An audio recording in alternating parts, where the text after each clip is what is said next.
In this video, sasakay pala kami ng Yokohama Sea Bus.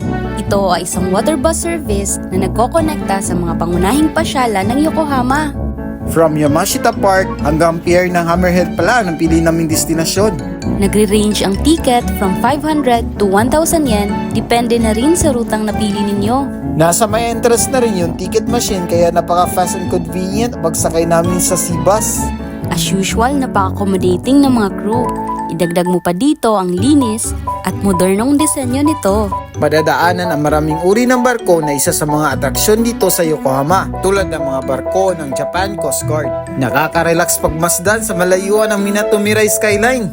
Available ang Sea Bus everyday from 10 a.m. to 7 p.m. At ang travel duration nito ay umabot mula 10 minutes to 30 minutes, depende sa destinasyon nito. Mas magandang gumala dito bandang hapon at ma-experience mo ang sunset at pagsisimula ng city lights.